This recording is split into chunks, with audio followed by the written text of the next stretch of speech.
Esta manhã gostava de falar sobre a importância de fazer as perguntas certas.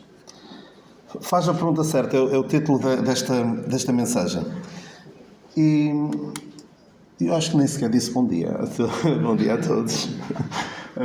Comecei a falar e depois acabei por... Esqueci-me de fazer, não a pergunta certa, mas a saudação certa.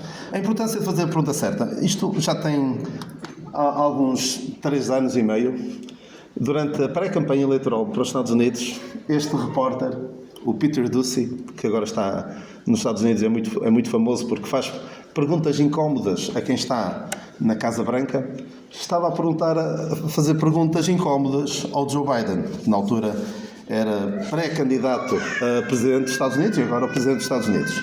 E ele estava sempre a fazer perguntas incómodas sobre os negócios esquisitos que o filho dele tinha com a Ucrânia. E ele diz assim: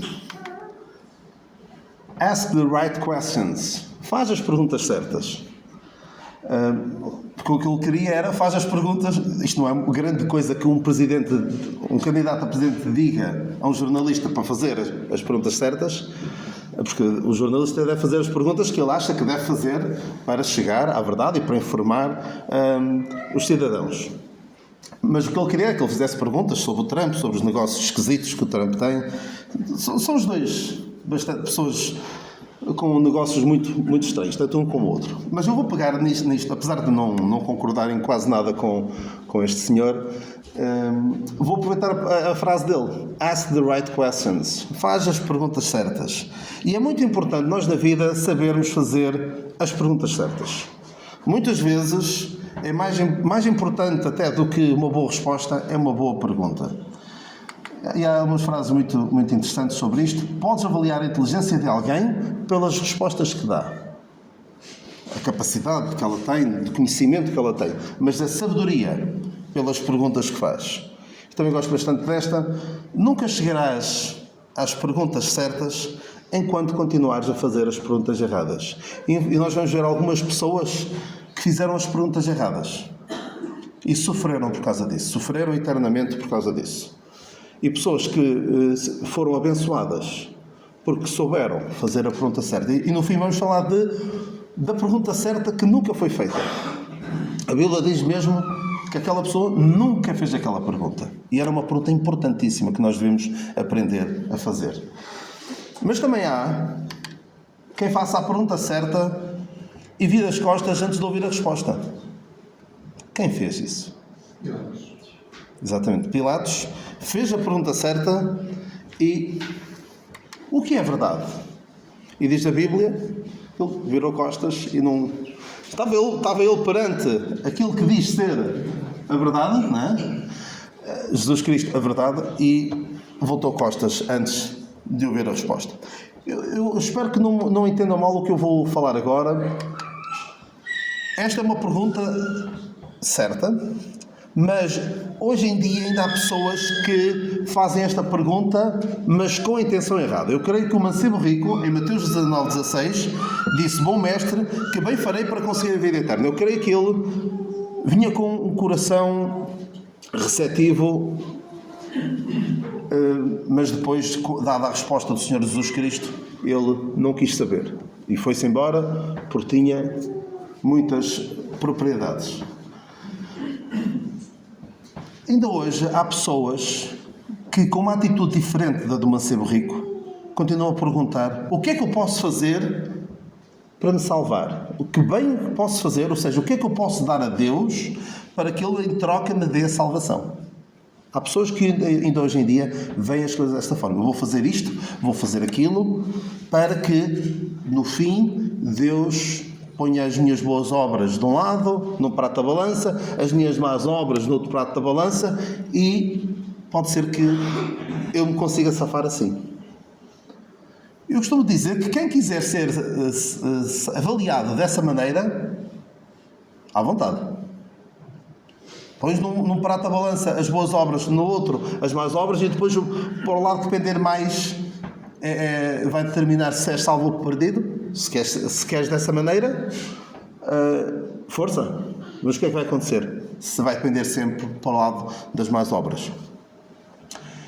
E a única forma que nós podemos ser salvos é reconhecer: eu não consigo, eu não sou capaz, não há nenhum bem que eu possa fazer por mim mesmo para que Deus, em troca, me dê a salvação.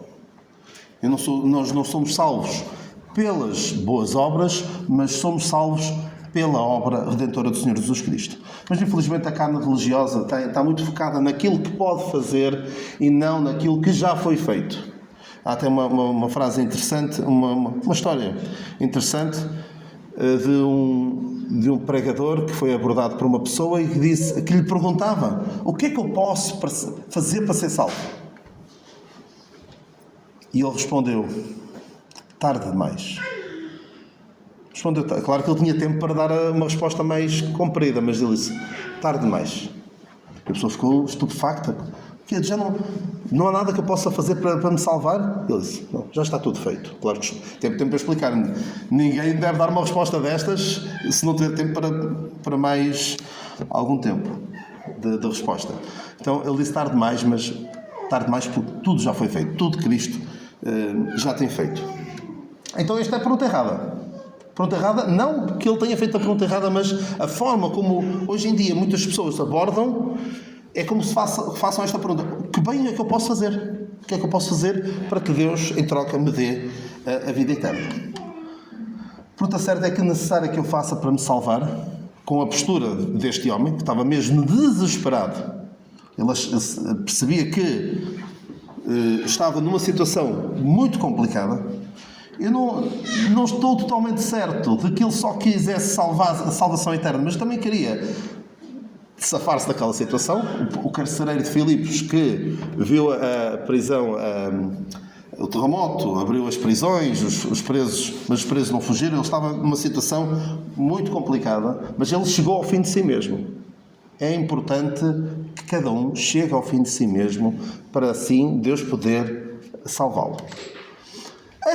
A pergunta certa não é: o que é que eu vou fazer para que Deus em troca me dê a salvação, mas sim, dado tudo o que aquilo me tem feito. Em Salmos 116, 12, o salmista diz: que darei eu ao Senhor por todos os benefícios que me tem feito.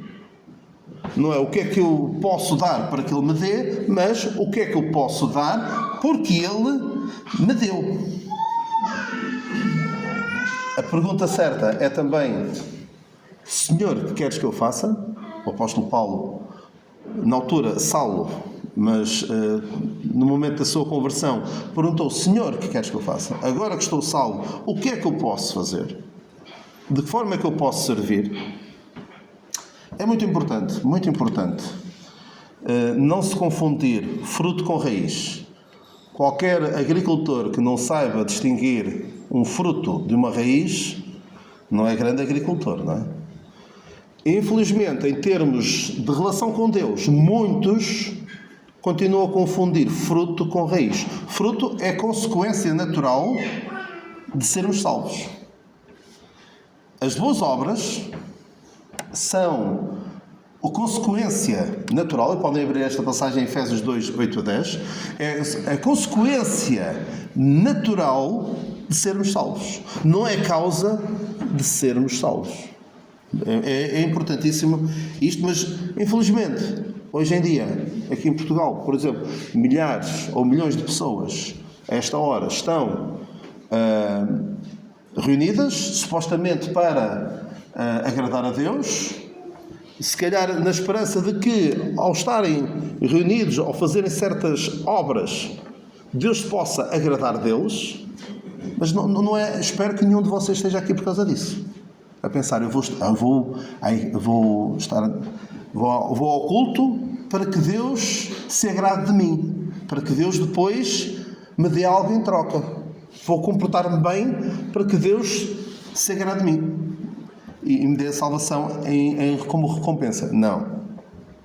Todos nós, espero eu, estivemos aqui antes na ceia do Senhor, não estivemos aqui para ver se nos safamos, não é? Para ver se Deus se apieda de nós. Não, nada disso. Estamos aqui por causa de todos os benefícios que Ele nos tem feito. Porque pela graça sois salvos, por meio da fé. Isto não vem de vós, É dom de Deus, estou a dizer bem, não estou? Não vem das obras para que ninguém se glorie, porque somos feitura sua, criados em Cristo Jesus para as boas obras, as quais Deus preparou para que andássemos nelas. Ele fala em boas obras. Não vem das obras para que ninguém se glorie, mas fomos preparados para as boas obras. As obras são o fruto, não são a raiz da salvação. Outra pergunta, eu espero que isto fique bem claro, que ninguém pense de alguma maneira que pode fazer alguma coisa para merecer a sua salvação. Eu acho estranho, já ouvi relatos de pessoas que estão há anos ou décadas a reunir-se numa igreja e perguntam se está salvo. Ele diz, a resposta é: estou a fazer por isso. Eu não entendo o que é pregado, se o problema é do que está a ser pregado ou se é o problema da pessoa que não está a perceber. Mas por vezes passa a ideia de que há pessoas que não percebem bem isto, de que não há nada que se possa fazer para ser salvo por si mesmo, alguma boa obra, alguma coisa que se possa fazer para que Deus se apiede, fique agradado àquela pessoa e por causa disso lhe vai dar a salvação. Claro que Deus agrada-se que nós façamos o bem, mas não é isso que vai determinar se somos salvos ou não, mas apenas crer naquilo que já foi feito, na obra redentora do Senhor Jesus Cristo, que morreu, foi sepultado e ressuscitou morreu pelos nossos pecados e ressuscitou para a nossa justificação. Outra pergunta errada, muito, muito errada, que muitos fazem, podem não fazer audivelmente, mas têm esta mesma atitude. A dada altura, quando a nação de Israel estava, Deus tinha prometido que ela seria liberta do seu exílio, da sua escravidão no Egito, Moisés e Arão foram ter com o faraó e disseram: deixa o meu povo ir. Assim diz o Senhor: deixa o meu povo ir. E o que é que ele responde? Quem é o Senhor, cuja voz eu ouvirei para deixar ir Israel? Não conheço o Senhor, nem tampouco deixarei ir Israel. A pergunta aqui, a atitude é: mas quem é Deus? Mas quem é Deus para dizer o que é que eu devo fazer na minha vida? E esta é a atitude de muitos. Não querem saber do que Deus diz. E neste homem, neste faraó, vemos aquilo que o livro de Provérbios diz: a soberba precede a ruína e a altivez do espírito precede a queda. Vemos qual foi o fim dele. E o fim daqueles que, na sua altivez, no seu orgulho, na sua sobranceria até, dizem: mas quem é Deus para que eu faça o que Ele me diz para fazer? E muitos o que é que fazem? Não querem saber do que Deus diz, então criam um Deus à sua imagem, à sua semelhança. Criam um Deus, criam uma ideia de Deus, um Deus que tolera tudo, ama a todos, não censura ninguém, não condena ninguém, e esse é o Deus deles. Mas esse não é o Deus da Bíblia. O Deus da Bíblia é um Deus que julga, condena, mas também quer salvar. Mas infelizmente muitos, a atitude é: quem é Deus? Não Deus. Como diz também o livro de Salmos. Aqui em Salmos tem aqui estas passagens. Esta passagem de Provérbios 16, 18 já vos li. Salmos 2, 1, 5 é aquele salmo que o salmista diz: porque se amotinam as gentes. Eu vou ler. Porque se amotinam as gentes e os povos imaginam coisas vãs. Os reis da terra se levantam e os príncipes juntos se mancomunam contra o Senhor e contra o seu ungido, dizendo: rompamos as suas ataduras e sacudamos nós as suas cordas. Aquele que habita nos céus se rirá. O Senhor zombará deles. Ele então lhes falará na sua ira e no seu furor os confundirá. Não queremos nada com Deus. Rejeição de Deus. É como o Senhor Jesus Cristo diz naquela parábola: não queremos, que aquelas pessoas diziam, não queremos que este reine sobre nós. Não queremos nada com Deus. E esta passagem, muito conhecida, fala de como o homem não quis ter conhecimento de Deus, então se revoltou contra Deus. Vou ler só os primeiros versículos, certamente conhecem.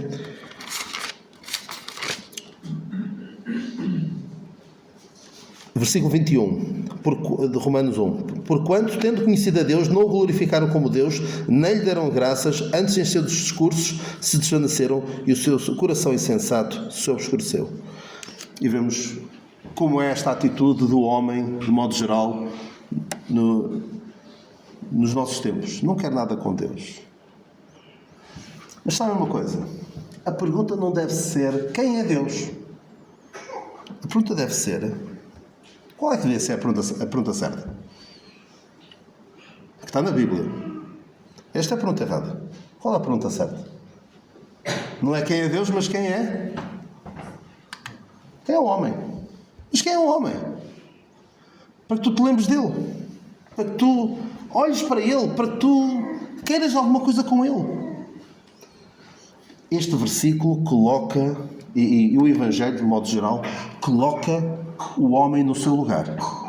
Diz ao homem: olha, tu pensas que já fizeste tudo e mais alguma coisa, as tuas invenções, a evolução da sociedade, a medicina, a tecnologia. Mas o que é que tu és? Basta uma doençazinha, um vírusinho e apagas-te. Pensas que és muito poderoso, que és muito forte, tal como o faraó pensava. Mas quem és tu? E a questão é, quem é o homem para que tu te lembres dele? Eu incomoda-me, sinceramente. Já não tenho ouvido tantas vezes quanto isso, mas já cheguei a ouvir. Às vezes, na exposição do Evangelho,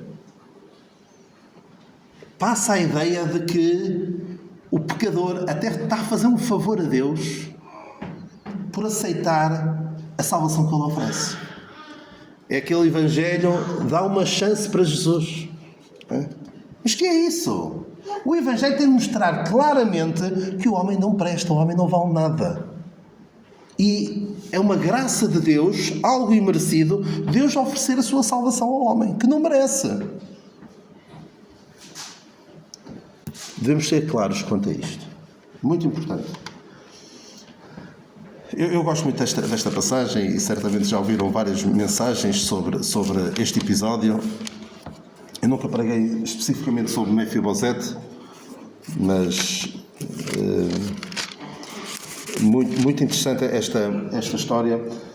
Quando David se tornou rei, no segundo livro de Samuel, depois da morte de Saul, ele estabeleceu o seu reino, ou seja, já tinha tido várias vitórias. Se forem ao segundo livro de Samuel, capítulo 8, tem aqui um títulozinho que não é inspirado e diz as vitórias de David sobre várias nações. Ou seja, conseguiu estabelecer o seu reino e ter ali alguma paz. E depois disto, o que é que David se lembrou? Ora bem, se calhar ainda alguém da casa de Saul. Alguém da família do rei que me precedeu. Eu tenho de ir à procura deles. Eu tenho de exterminar aquela gente toda. Não vá algum deles ter a ideia de querer reivindicar o direito ao trono. Porque é uma coisa que, infelizmente, é muito comum. Era muito comum nos tempos dos reis, não só aqui em Portugal, mas noutras paragens e até na ficção. Quem vir histórias de tipo Guerra dos Tronos vê que aquilo se há um rei que vai para o lugar de outro, o que é que ele trata de fazer? É limpar a família do rei anterior, às vezes até da própria família. E foi isso que David fez? Não, David foi à procura. Ele diz assim, e esta atitude de Deus, reparem que esta é a atitude de Deus. Eu estou a falar disto, não é por acaso, está bem? Segundo o livro de Samuel 9, disse David: há ainda alguém que ficasse da casa de Saul para que lhe faça bem por amor de Jónatas? E de facto havia. E onde está? Ele diz: não, há alguém. E disseram: e ele pergunta: onde está? No versículo 4, onde está? E ele foi mesmo procurá-lo. E quando Mefibosete percebeu que David andava à procura dele, ele não deve ter ficado muito contente, assim à primeira. Se calhar não conhecia bem David, se calhar os relatos que ele recebia da família era que Davi era mau, e por isso o avô, o Saul, o queria matar. Mas quando foi à presença de Davi, ele diz assim, versículo 6: eis aqui teu servo. E Davi diz assim, versículo 7: não temas, porque de certo usarei contigo de beneficência por amor de Jonatas teu pai, e te restituirei todas as terras de Saul teu pai, e de contínuo comerás pão à minha mesa. Então se inclinou e disse, isto de Mefibosete: quem é teu servo para teres olhado para um cão morto tal como eu? O cão era das coisas mais indignas nos tempos bíblicos. Hoje em dia nós gostamos muito dos cães, mas na altura era a coisa mais quase a coisa mais nojenta, era o cão e o porco, e nós hoje gostamos de comer uma coisa e gostamos da companhia do outro, mas nos tempos bíblicos era completamente impensável alguém afeiçoar-se de um cão. Um cão morto era a coisa mais desprezável. Então, esta atitude de Mefibosete perante aquela dádiva de Davi, completamente inesperada, a atitude dele: mas quem sou eu? O que é que eu fiz para merecer isto, não é? Quem é teu servo? A pergunta não é quem é o Senhor, mas sim quem é o teu servo. Eu agora vou imaginar aqui uma realidade paralela. Não aconteceu isto, mas vamos imaginar Mefibosete, um Mefibosete alternativo. Davi chama-o e diz-lhe isto: usarei de beneficência para contigo por amor de Jonatas teu pai. E ele disse, e imaginem, isto não está na Bíblia, estou a imaginar. Imaginem Mefibosete a dizer assim: mas quem és tu? Seu usurpador, tu estás num lugar que eu é que mereço. Eu é que mereço esse lugar, porque eu sou da descendência de Saul. Sai daí. Eu é que devia estar a reinar. Seu usurpador, seu traidor. Terrível, não é? Alguém atrever-se a isto, perante tanto amor, tanta misericórdia, tanta beneficência de Davi, ter esta atitude. Mas sabe uma coisa? É esta atitude que eu acabei de descrever de muitos, de todos aqueles que rejeitam a salvação que Deus oferece. Deus dá a salvação, oferece a salvação, e a atitude de muitos é: não, quem és tu? Eu não preciso de ti para nada. Mas que Deus nos livre, que Deus, se alguém que ainda está com esta atitude, repense bem a sua vida, a sua atitude para com Deus. Porque a pergunta também pode ser esta: mas homem, quem és tu? Que a Deus replicas.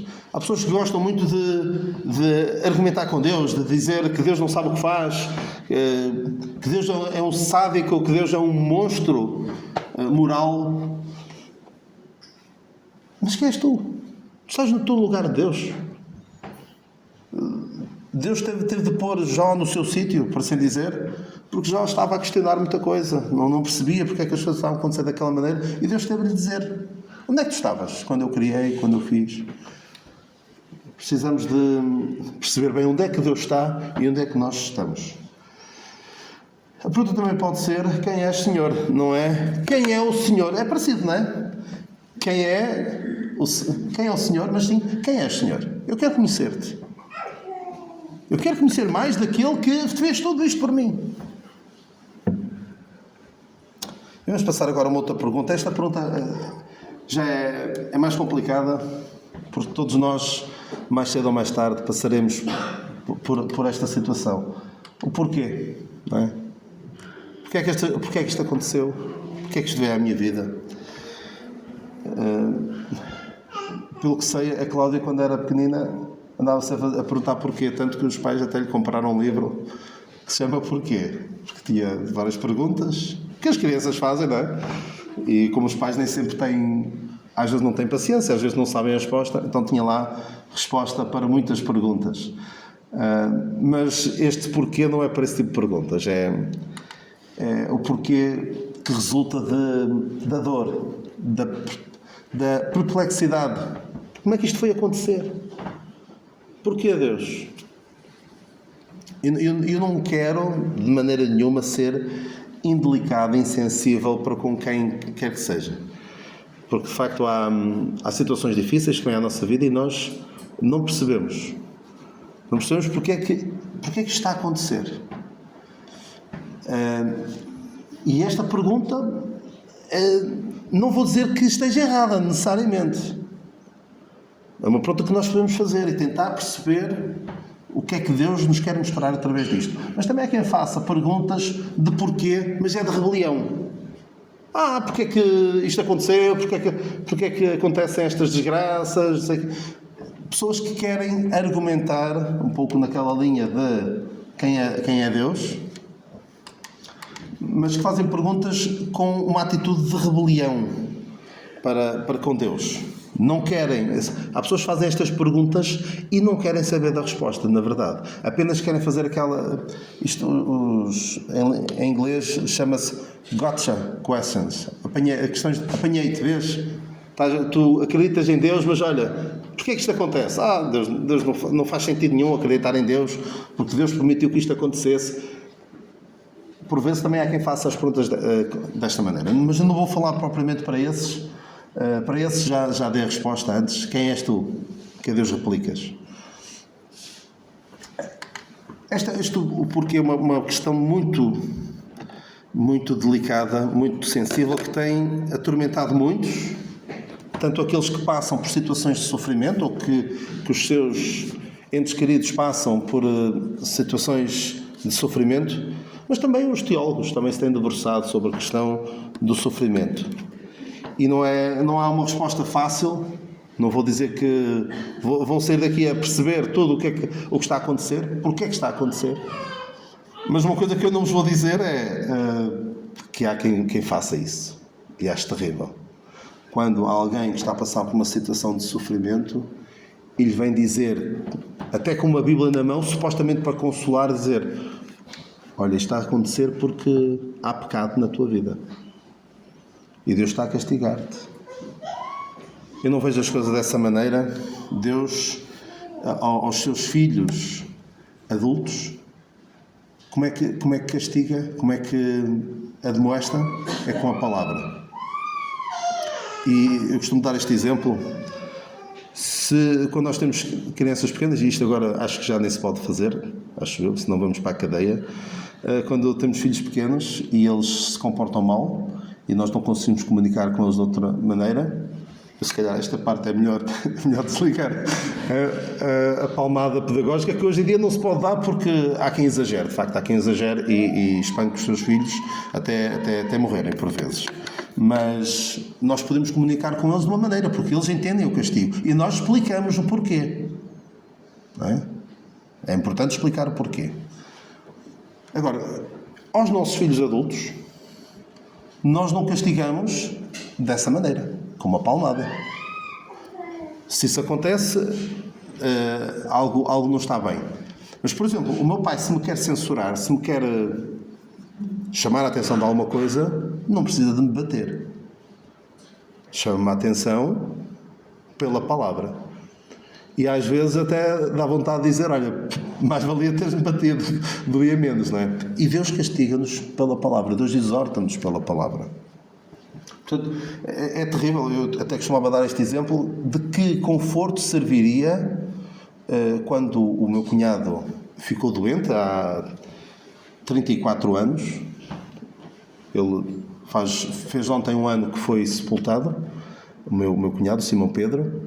De que conforto serviria aos meus sogros, naquela altura, alguém chegar-se perto deles e dizer: olha, isto está a acontecer-te porque vocês pecaram.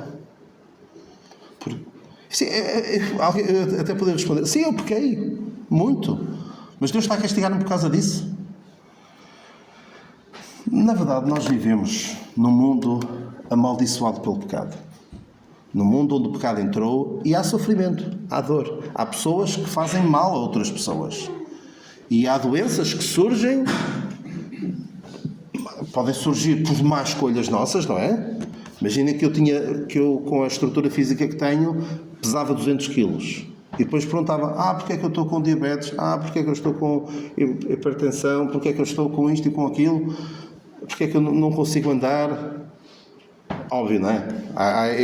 Isso é óbvio. Mas também há o mal que os outros fazem, as outras pessoas pecadoras fazem sobre os outros. Os tiroteios em massa que vemos muitas vezes nos Estados Unidos, aqui em Portugal também, porque é que esta pessoa matou a outra, porque é que esta pessoa violou aquela criança, porquê? É o pecado. E mesmo as doenças surgem, tanto podem surgir alguém que anda numa comunhão profunda com Deus, como alguém que não queira saber de Deus para nada. Mas o crente tem o conforto de saber que Deus está no controle de todas as coisas. E ele sabe. A pergunta é mais para quê? Não é porquê, mas para quê? Porque nós sabemos que todas as coisas contribuem juntamente para o bem. Não vos vou dizer como. Não sei. O apóstolo Paulo também custou-lhe a perceber. Lá acabou por perceber o porquê. Ele percebeu que o poder de Deus se aperfeiçoa na fraqueza. E ele dizia, de bom grado... Como é que é? São 2 Coríntios 12. Deixa eu ver, estou a tentar... 2 Coríntios 12. Ele teve um espinho na carne, orou 3 vezes. Eu já fiz esta pergunta. Vem alguma vez Paulo orar por saúde física? Explicitamente por saúde física? Vemos 3 vezes só. Que é aqui. De resto, ele nunca ora por saúde física. Se bem que todos nós queremos, e não vou dizer, não orem por saúde física. Não estou a dizer isso. Mas não deve ser esse o nosso foco principal. Claro que se eu estiver aflito, oro, peço a Deus, Senhor, ajuda-me a passar por esta situação. Ajuda-me a compreender os teus propósitos. E ele diz assim, acerca do qual 3 vezes orei ao Senhor para que se desviasse de mim. E disse-me, a minha graça te basta, porque o meu poder se aperfeiçoa na fraqueza. De boa vontade, depois me gloriarei nas minhas fraquezas, para que em mim habite o poder de Cristo. Pelo que sinto prazer nas fraquezas, nas injúrias, nas necessidades, nas perseguições, nas angústias, por amor de Cristo, porque quando estou fraco, então sou forte. A Bíblia fala-nos de um homem que Deus ajudou muito e fez coisas extraordinárias. E sabem como é que termina a parte boa da sua história? O rei Uzias. Como é que acaba? Alguém sabe? Até que se tornou forte. E quando ele se tornou forte, foi a desgraça dele. Fez coisas que não devia, tentou entrar no templo para fazer coisas que só os sacerdotes podiam. Quando ficou forte. Quando era fraco, Deus o ajudou muito e fez coisas poderosas. Agora, quando nós pensamos que somos muito fortes, que nós conseguimos por nós mesmos, é pior. O meu poder se aperfeiçoa na fraqueza. E também para que nós possamos consolar outros. Porque todos nós vamos passar por situações difíceis. Todos nós vamos passar pela doença. Se o Senhor não nos vier buscar antes, todos nós vamos passar ou por uma morte precoce ou por uma morte na velhice. Lamento, mas é este nosso fim, não é? E ainda há dias pensava nisso. Felizmente ainda não passei por essa fase que alguns já passaram, das idas constantes com os pais ao hospital e depois sempre com o coração nas mãos, não saber se voltam para casa ou não. Certamente todos nós, mais perto, ou com os nossos avós, ou com outros familiares, já passamos por esse tipo de situação, que é muito difícil. Mas todos nós vamos passar por isso. A não ser que o Senhor nos venha buscar antes, vamos passar por essa situação. E quando passamos por estas situações, depois podemos ajudar outros. Podemos até, com nossas doenças, estar a mostrar a outros como lidar. A dar um bom exemplo de como... Olha como o avô, como o pai lidou com aquela doença. Não se afastou do Senhor. Porque se a nossa atitude for de rebelião, de frustração para com Deus, estamos a dar um mau exemplo. E devemos usar estas dificuldades pelas quais nós passamos para que possamos consolar a outros. E eu vou tentar terminar rápido. Há a pergunta que muitas pessoas fazem: porque é que acontecem coisas más a pessoas boas? A isto eu respondo, primeiro, não há pessoas boas, porque todos merecemos a condenação. E a pergunta certa é, porque é que acontecem coisas boas a pessoas más? Todos nós somos maus. Todos nós merecemos a condenação de Deus. Mas, apesar disto, Deus nos abençoou com todas as bênçãos espirituais. E nós mesmo no meio do sofrimento, mesmo no meio das situações difíceis pelas quais possamos estar a passar, devemos pensar assim: ainda bem que eu tenho Deus comigo na minha vida. E eu sei que, mesmo com todo o sofrimento que possa haver, do ponto de vista espiritual, que é o que interessa verdadeiramente, eu estou abençoado com todas as bênçãos espirituais. E Deus é poderoso para dar tudo. Eu não sei se esta frase, do ponto de vista de português, está correta.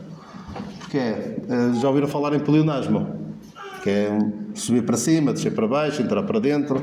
Olhem, reparem neste. Tudo, muito, mais, abundantemente, além. Não sei se isto é possível em português, mas está assim da palavra de Deus. Também não sei como é que está no original. Mas isto é um superlativo dos superlativos dos superlativos. Deus pode dar tudo, além daquilo que pedimos ou pensamos. Porque por vezes até podemos estar a pedir coisas que não é o melhor para nós.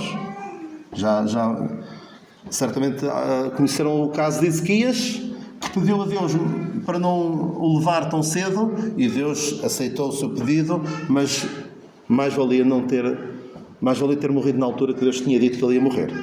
Porque depois o que lhe aconteceu depois trouxe problemas para ele e problemas para a nação de Judá.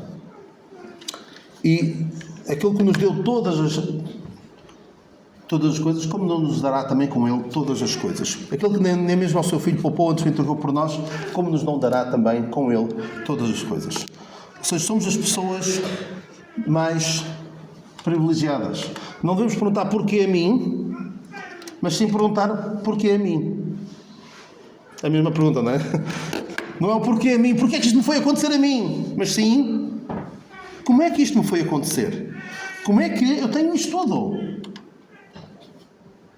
É claro que temos aflições, mas as aflições não são para comparar com a glória que vamos ter. A leve e momentânea tribulação, e eu não quero desvalorizar qualquer sofrimento pelo qual possam estar a passar, ou venham a passar, ou tenham passado no passado, mas Paulo diz isto, e por muito que possamos sofrer, Paulo, por assim dizer, podia pedir meças, podia dizer: olha, tu sofreste isso, olha o que eu sofri. Paulo sofreu muito também. E este Paulo que sofria, que nós nem podemos imaginar, não só fisicamente, mas do ponto de vista psicológico, do ponto de vista anímico, também sofria muito. Até com os crentes é que ele sofria. Apesar de tudo isso, ele dizia: leve e momentânea tribulação. Não é para comparar. Eu vou ler a passagem. Esta leve e momentânea tribulação produz... Porque a nossa leve e momentânea tribulação produz para nós um peso eterno de glória muito excelente. Reparem, leve e momentânea está em contraste com peso, leve, peso, momentânea, eterno, tribulação, glória. Está em completo contraste. E por muitos anos nós estejamos aqui a sofrer. E há pessoas que sofrem há décadas. E nós só de pensar nessas pessoas até nos custa. Mas custa-nos pensar ou orar por elas alguns segundos, alguns minutos. Mas elas estão ali todo o dia, 24 horas por dia, a sofrer. Mas ainda assim, é momentâneo. Porque mesmo que seja 50, 60, 70, 80 anos, comparado com a eternidade, é zero. 80 a dividir por infinito dá zero. E faz-me lembrar aquele cântico que diz: é sempre curta a estrada da vida se comparada à longa eternidade. E nós temos então todas estas coisas. Apesar do sofrimento pelo qual possamos passar, temos tudo isto. Porque Deus preparou aquilo que o ouvido não viu e o olho não viu. São as coisas que Deus preparou para os que o amam. Há uma história de um crente recém-convertido que que pouco tempo depois de se converter, o crente mais maduro ouviu este crente recém-convertido a dizer: ai, porquê a mim? Como é que isto me foi acontecer? E o crente mais experiente, preocupado, pensou: olha, deve estar a passar alguma situação complicada e deixa ver o que é que eu consigo fazer para o consolar. E abriram-se dele e perguntou-lhe: mas o que é que se passa? Estás a dizer isso? E ele diz: eu estou aqui a ler a palavra de Deus, estou a ler as epístolas de Paulo e estas passagens que nós estamos aqui a acabar de ver. E eu pergunto: mas porquê a mim? O que é que eu fiz para merecer isto? O foco dele não era o mal que lhe acontecia, mas sim o bem que ele tem.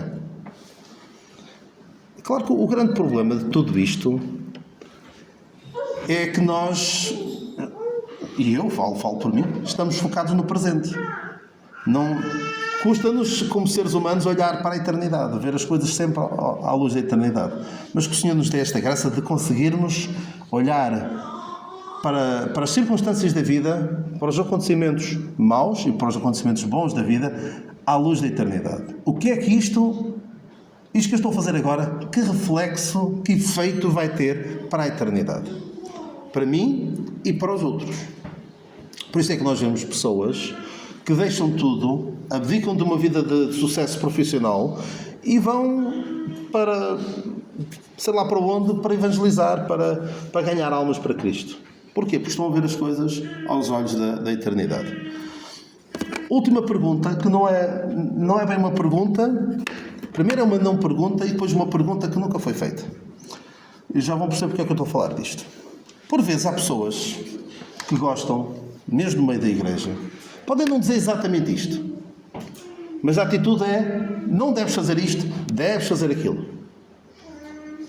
E isto é uma atitude legalista que muitas vezes o que é que faz? Alcança a conformação e não a compreensão. O que é que eu quero dizer com isto? Se na igreja, ou quem diz na igreja diz até na família, com os filhos, dissermos só: faz isto, faz aquilo, e não explicar o porquê, o que é que vamos ter? Vamos ter pessoas que se conformam, pessoas que fazem aquilo que a gente quer, mas não pessoas que compreendem porque é que estão a fazer. E por vezes, e eu espero que isto não aconteça, pessoas que fazem certas coisas só porque veem os outros fazer e não por convicção. Eu já dei este exemplo mais do que uma vez, penso que aqui também já dei. Eu comecei a participar na Ceia do Senhor há mais de 30 anos, ainda era mais novo que o Lucas. Porquê? Porque o meu pai me incentivou na sua boa... Eu não o condeno por isso, mas Filo empurrou-me, por assim dizer. E eu comecei a participar na Ceia do Senhor, mas ainda não percebia bem o que estava a fazer. Eu até às vezes ficava a pensar: olha, eu preferia... Porque a Ceia do Senhor era a seguir ao culto alguns saíam e eu também queria ir com eles e ficava ali. Ou seja, não percebia bem o que estava a fazer ainda. Mas ia por ver os outros. E espero que ninguém comece a participar na Ceia do Senhor. Acho que faz bem, mas deve compreender o porquê. Não é só porque vê os outros fazer. Há alguns que se batizam só porque vêem os outros fazer e não por perceberem o que estão a fazer. Há alguns, inclusive, que falam línguas, e acho que são todos, a não ser aqueles que aprenderam línguas, falam línguas porque veem os outros falar. O outro fala línguas, eu também vou falar. Porque eu não acredito no dom de línguas e as pessoas começam a falar coisas que é para se conformarem, para fazerem como os outros fazem. Cuidado com isto de fazer as coisas não por compreensão, não por saberem o que estão a fazer, mas por ver os outros fazer. Há uma passagem que eu gosto muito, na altura em que a nação de Israel está para sair do Egito, em Êxodo 12, em que... Exatamente. Êxodo 12, 24. É quando eles estão a pintar as ombreiras das portas com sangue. Diz assim, portanto, versículo 24, portanto guardai isto por estatuto para sempre, para vós e para vossos filhos para sempre. E acontecerá, quando entrares na terra que o Senhor vos dará, como vos tem dito, guardareis este culto, ou seja, vão continuar a fazer isto. E acontecerá que quando vossos filhos disserem, que culto é este vosso, vocês vão dizer, cala-te e pinta. Não diz isso. Não é essa atitude. Não deve ser essa a nossa atitude. Cuidado. Até podemos estar a dizer para fazer a coisa certa, mas sem compreender. Devemos explicar. Ele diz assim, este é o sacrifício da paz com o Senhor que passou as casas dos filhos de Israel no Egito quando feriu aos egípcios e livrou as nossas casas. Devemos explicar o porquê. Caso contrário, vamos ter apenas pessoas que se conformam e não pessoas que creem verdadeiramente. E nós não queremos isso para os nossos filhos, não queremos isso para as pessoas que estão connosco na igreja. Na melhor das hipóteses, uma atitude legalista, de dizer faz isto, faz aquilo, regras e mais regras, produz pessoas que se comportam, até fazem, mas não creem. E depois chegam a uma certa altura e desaparecem. Mas também pode produzir pessoas que se revoltam e rejeitam. Dizem, não, eu não quero nada disto, eu quero perceber as coisas, isto para mim não serve. E nós temos cada vez mais jovens, adolescentes, que estudam, também são influenciados por uma maneira de ver o mundo que é anti-Deus, é verdade, mas que já não se contentam com só, olha, faz isto porque é assim. Já não se contentam. Portanto, nós devemos ser bastante, investir em compreender, na compreensão. Nós queremos pessoas convertidas ou apenas que se comportem. Ou seja, em relação aos nossos filhos, eu quero que eles se comportem bem, que não levantem muitas ondas, ou quero que eles sejam verdadeiramente convertidos. Porque alguns podem disfarçar bem, não é? Até andam ali direitinhos, não fazem nada de censurável, mas o importante é ser convertido. Em inglês é mais engraçado, que é believe e behave. Believe é crer, behave é comportar. O que é mais importante? Believe e não behave. São palavras... E o nosso foco... São palavras muito próximas em inglês. O nosso foco em relação aos nossos filhos, e mesmo em relação às pessoas que estão aqui na igreja connosco, que nós não sabemos se são crentes ou não, o importante não é que eles façam as coisas certas, é que eles percebam porque é que eles estão a fazer. Agora, isto é uma atitude errada. Dizer, faz isto, faz aquilo, só. Ou não deves fazer aquilo. A atitude correta é uma pergunta que nunca foi feita. E vamos ler. Não vamos ler ainda. Eu vou perguntar primeiro. Uma pergunta difícil. Quem era o filho de Davi que Davi, a Bíblia diz que ele nunca o contrariou. Nunca o contrariou e acabou por se revoltar contra ele. Quem foi? Era essa a resposta que eu queria, mas está errada. Mas não se sintam mal, porque eu já fiz esta pergunta e até o irmão Amadeu falhou. Portanto, não estou a difamá-lo, estou a dizer que até ele falhou. Era Adonias. Vamos ler. Era irmão de Absalão, veio do mesmo pai e da mesma mãe. Por acaso até era também da mesma mãe. Então era Adonias. E nós lemos, ele teve uma atitude parecida com a de Absalão. Absalão, de facto, revoltou-se contra Davi e Davi teve de fugir. Aqui já foi no final da vida de Davi. Ele tinha prometido o reino a Salomão, mas Adonias disse. Primeiro livro dos Reis, capítulo 1, versículo 5. Então Adonias, filho de Agite, se levantou dizendo, eu reinarei. E preparou carros e cavaleiros e 50 homens que corressem diante dele. Reparem agora na tragédia deste rapaz. O trágico que é. E nunca seu pai o tinha contrariado. Dizendo, e cuidado com as filosofias da parentalidade, cuidado com isso. E nunca seu pai o tinha contrariado, dizendo, por que fizeste assim? E era também muito formoso de parecer. Nunca seu pai lhe perguntou isto. E é terrível. É terrível quando um pai ou uma mãe, ou um responsável de uma igreja, não faz esta pergunta. Não pergunta o que é que está por trás dessa tua atitude. A atitude não deve ser, não faças isto, não faças aquilo, mas sim perguntar. A pergunta certa pode ter efeitos muito mais benéficos do que uma repreensão, do que uma censura. Certamente terá. Nunca tenho contrariado Adonias, nem evidenciado interesse ou preocupação. Ou seja, nunca teve tempo para ele, verdadeiramente. Tinha as guerras, tinha outras mulheres, tinha depois as mulheres dos outros, também gostava, e nunca teve tempo para se preocupar com ele, para mostrar interesse por ele e para o disciplinar. Porque reparem que esta pergunta não estende o dedo acusador. Porque quando alguém nos diz, não devias ter feito isso, qual é a nossa atitude?